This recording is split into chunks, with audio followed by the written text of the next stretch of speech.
Okay, so we are looking at interdependence today, and it's linked to the last lesson on industrial sectors. So let's have a look. You need to understand how those different sectors from the last video, the primary, secondary and tertiary sectors, rely on each other, and you have to understand what a chain of production is. So let's make a start with our definitions. There's three words we need to look at with this. First of all is this concept of interdependence, and the definition of that is the way in which businesses in different sectors rely on each other. Okay. We also need to consider the concept of specialization. Now, this is where a business concentrates on one activity rather than trying to do everything. And finally, added value. This is when a business increases the value of a product, and again that's normally by comparing the raw materials to the final selling price, but we'll look at that as well. Okay, so let's start off with this idea of interdependence. All businesses rely on each other to help them make and or sell their products. No one business does absolutely everything themselves.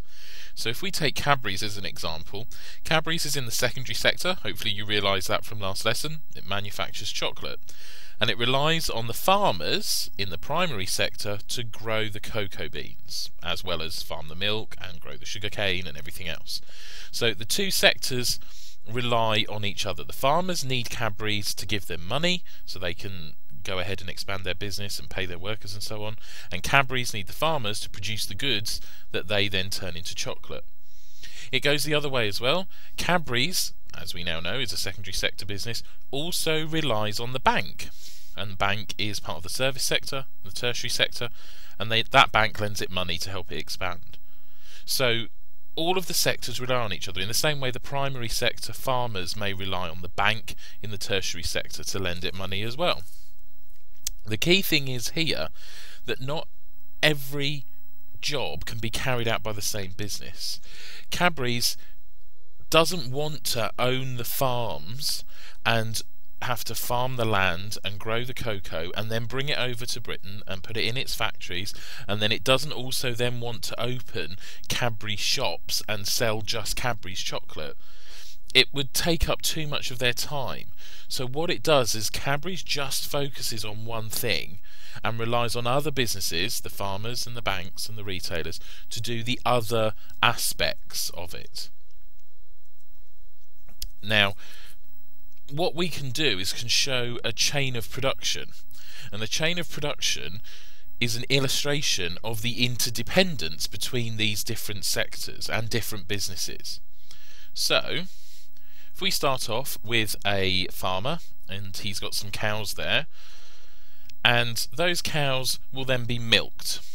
Okay, so they'll go to a dairy, and the dairy will be part of the secondary sector, and they'll milk those cows, and that milk will be transported around. That is then taken to supermarkets, the supermarkets and the transportation being in the tertiary sector, and we can finish off a chain of production by having you guys drinking your milk at home. So we can see the primary sector, the farm, the secondary sector, the dairy, and the tertiary sector, the transportation and the retailing, and how they all rely on each other. And each one of those four businesses, will rely on the others to do their job so that they can all earn some money out of the process of delivering milk. Now, the concept of added value comes in here. At each stage of the chain of the business, value will be added to the materials, and this is what pushes the price up for the customer at each stage. If we all owned our own cows and we were all prepared to get up early and go out and milk our own cows, then the cost of that milk would be quite low, because we haven't had to have a dairy, a delivery driver, a shop who has workers who need to be paid and everything like that, adding to the price of that milk. The final retail price will reflect what it has cost to take the raw materials, the milk from the cow, and turn it into something that can be bought at shops by me and you.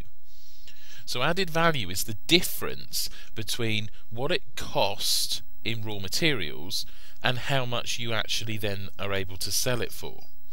So if it costs 5p to produce that pint of milk at the farmers in raw materials terms, and we are then buying that milk for 50p in the shop for a pint, the added value is the 45p. It's the difference between the cost of that milk, 5p a pint, and the selling price, 50p.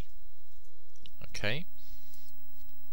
Now, specialization is key to helping these chains of production work effectively. As I already kind of said with Cadbury's, what it enables a business to do is specialise in one activity and become an expert at it. So Cadbury's is an expert at producing chocolate, so much so that it has hundreds of different product lines that are chocolate based. The farmer is specialised in producing cocoa. He will know how to grow those plants, when to harvest them, when they need watering. He'll know how to transport them. He'll know how to increase and decrease the supply of those.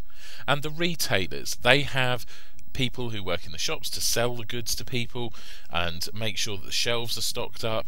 And each one of those businesses, whether we're talking Tesco's in the tertiary sector for a retailer, or Cadbury's as a manufacturer with specialised workers producing chocolate, or farmers in the primary sector producing the cocoa beans or whatever raw materials, it allows the specialisation to happen. And then that also adds value to the business as they carry out the production at each stage. So all three of these terms are very closely linked to each other, and the concept of a chain of production that allows specialisation and adds value at every stage is key to understanding what interdependence is all about. So, you've seen this slide before. You need to go back, make sure that you've made enough notes with this video. Once you're happy, write down any questions that you've got, and then go to Zondel. This time you're looking for the interdependence quiz. You'll be pleased to know there are only 6 questions in this one. And be ready for the next lesson. I think you can probably anticipate that we might be looking at some chains of production. Okay, thanks for listening. See you at school.